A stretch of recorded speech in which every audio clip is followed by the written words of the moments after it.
Good morning. It's Monday, December 20th. We're bringing you the latest news making headlines to help you start your day. The Omicron variant is hitting home as cases are now rising among NBA players. Our Atlanta Hawks even getting sidelined by the virus after their game last night had to be postponed. CBS 46's Tori Cooper has the latest details as she begins our coverage in today's Morning News Rewind. Seen several players test positive just in the last 24 hours. The Cavs were not able to play. They had 5 players test positive for the virus, but experts really say testing right now is going to be critical in order for the NBA to show it can coexist with COVID.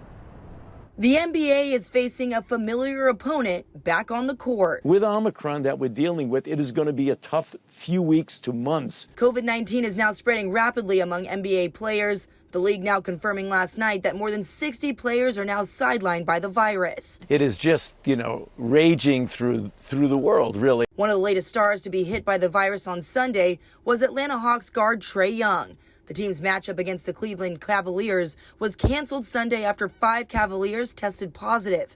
Now, as a way to avoid another NBA shutdown, sources say players, coaches, and staff will now have to wear masks on the bench, in the locker rooms, and within certain other team facilities. And the league will now be increasing testing.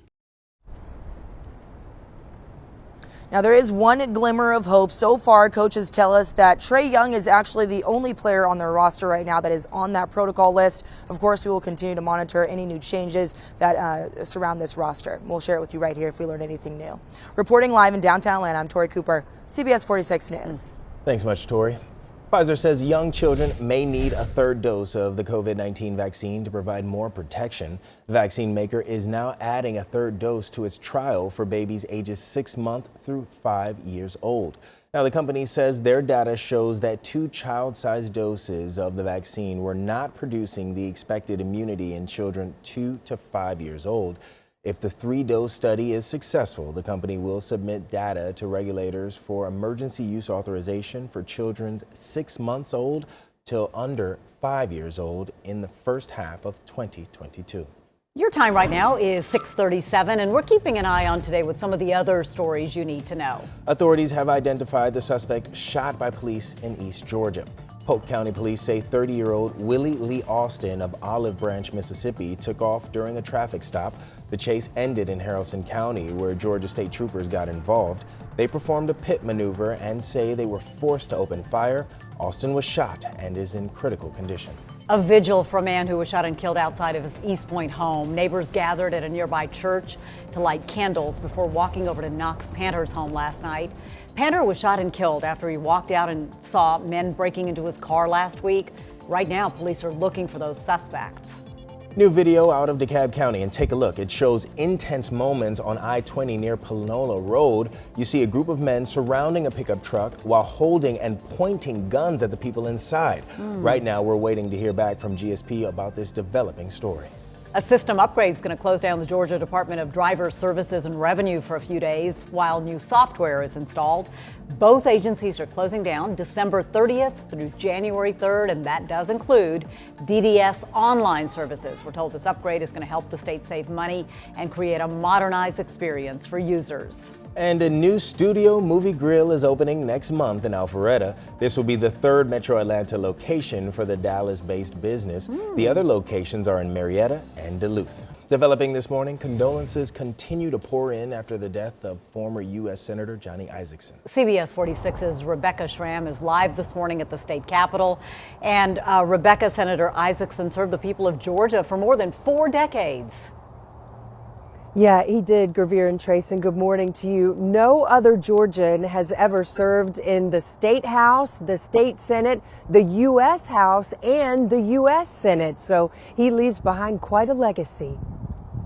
During his decades in office, Johnny Isakson was known as a man who put his state and his country ahead of himself and his party.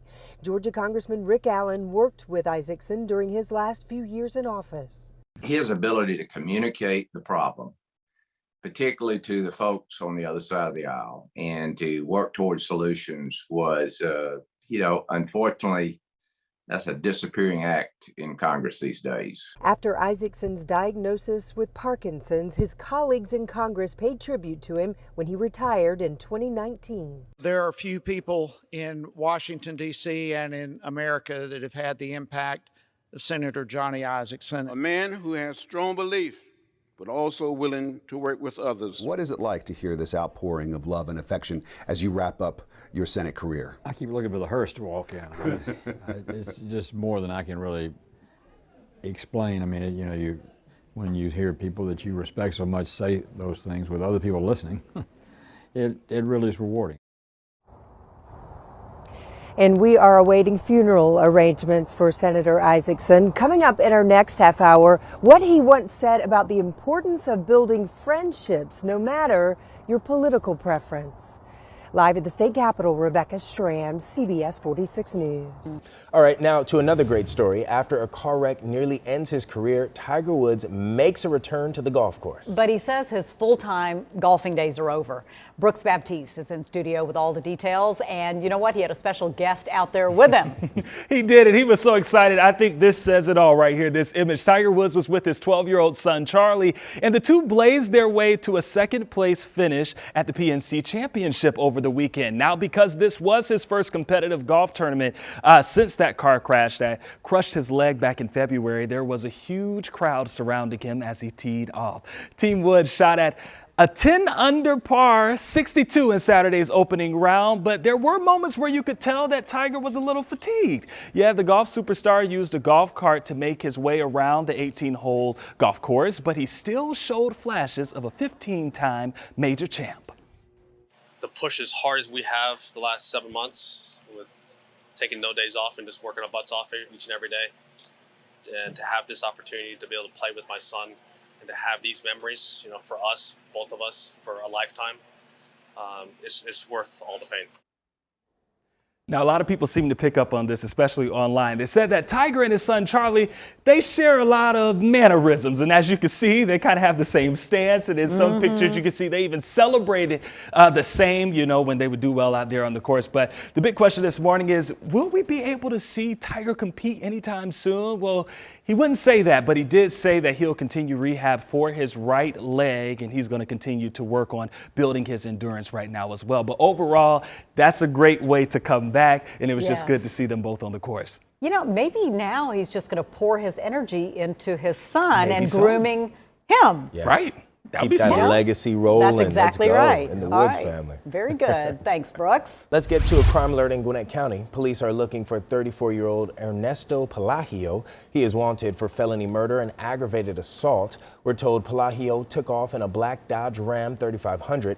That truck has a Georgia license plate number of TAT 2291. Pelagio is accused of hitting and killing his brother-in-law with a pickup truck in Lawrenceville Saturday. Now, police say this stemmed from a fight at a Christmas party on Windsor Oak Circle. The victim, identified as 41-year-old Juan Davila. Atlanta police are investigating a robbery involving American skier Danny Loeb. Wednesday, Loeb's skis were stolen from her car. That car was parked inside an apartment complex parking garage on Peachtree Road. Loeb says she looked at the footage from a hotel, and it shows a person scouting the cars right before another car pulls up. I don't think anyone would have had any clue that it was a ski bag. I mean, it's a very strange long bag, so they were probably like, oh, this is probably something cool. And they were probably disappointed, to say the least, about my ski bag. The other luggages, on the other hand, they hit the jackpot. But for my skis, they were probably very disappointed. Now, here's the thing. Loeb says she needs those skis before her next competition, which is in January. That's where she would qualify for the 2022 Olympics. And happening today, closing arguments begin in the trial of former Minnesota police officer charged with killing Dante Wright. Kim Potter sobbed as she took the stand in her own defense last week. She claims she meant to use her taser instead of her gun when she shot and killed Wright during a traffic stop. Body camera video captured her yelling out a taser warning multiple times before she opened fire. Prosecutors say she had extensive training with firearms and tasers during her 26-year career as an officer. If convicted, Potter may face more than 7 years in prison. Now, the end of the year holiday season may not be so jolly for the White House. That's because a sweeping economic and climate package supported by President Biden still doesn't have enough support from the Democratic Party. John Lawrence reports. President Biden's Build Back Better bill is dealt a battering blow.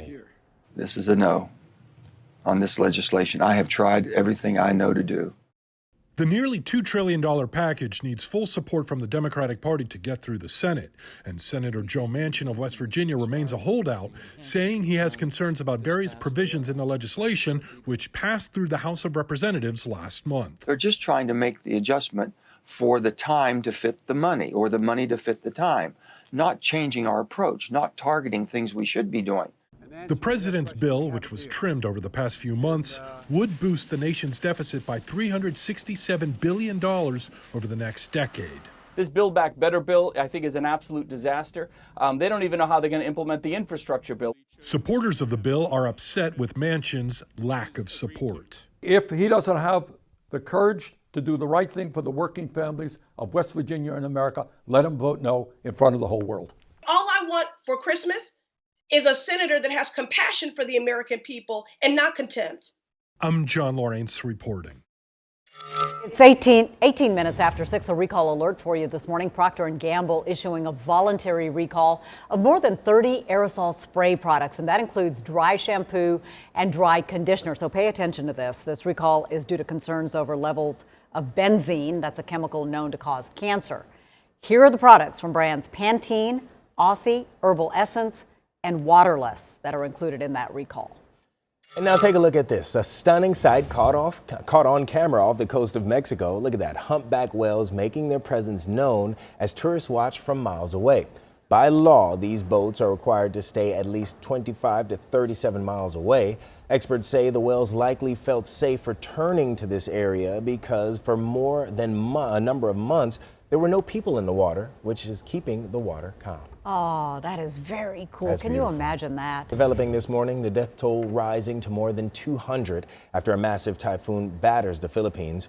More than 50 people are still missing this morning as central towns and provinces still deal with power outages and downed communications.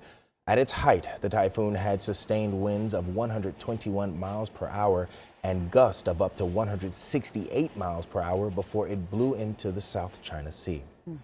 New information this morning about Chinese tennis star Peng Shuai. She now denies ever being sexually assaulted.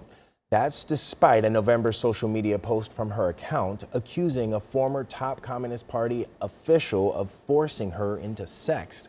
Yesterday, a Chinese newspaper posted a video in which Peng says she wants to emphasize that she, quote, never said she wrote about being sexually assaulted. Another video on the same day shows her meeting former NBA star Yao Ming. Peng drew international attention after her name disappeared from Chinese search engines, and she disappeared from the public spotlight after her sex assault accusations. It's 6:27 right now, and a stunning new study finds homicide is now the leading cause of death among pregnant and postpartum women in the U.S. Researchers found pregnant women and women who recently gave birth are twice as likely to die by homicide than pregnancy-related causes like hypertension. 2/3 of the deaths happened inside a woman's home, suggesting a partner was responsible. The deaths overwhelmingly involved firearms, and researchers found Black women and young women were disproportionately at risk. With less than a week to go until Christmas, there's still time to go check out the ultimate holiday light show. This is at the Atlanta Botanical Garden. Rodney Harris got an inside look at just how they make everything so magical. One of my favorite things to do for the holidays is right here in Atlanta. It's when they turn Atlanta Botanical Garden into a spectacular display that includes over 1 million lights.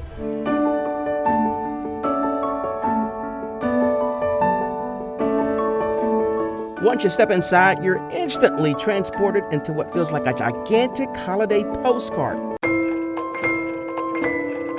In addition to some of the familiar sights, President and CEO Mary Pat Matheson says there's also plenty of new things to take in this year. But we have these beautiful glass lotuses that were done by an artist in Seattle, and they are lit up and glorious. And then we have the glowing grove of new trees that glow different colors. It's awesome. And what's Christmas without s'mores? While you're enjoying the holiday lights, not only can you have some of the good stuff, but you can also enjoy some hot chocolate and a full restaurant. You ready, Margot?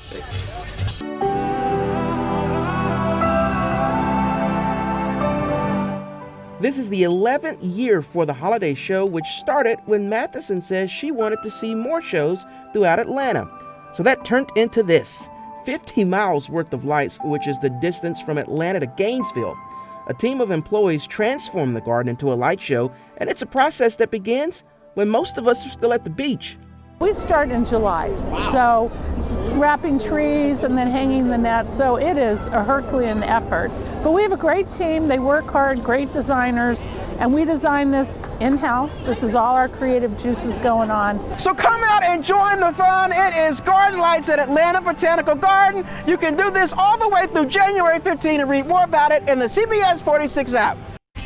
Thanks for watching CBS 46 News. Watch us live wherever you are, our mobile and our streaming news app. You can also watch us on Roku, Apple TV, and Fire TV.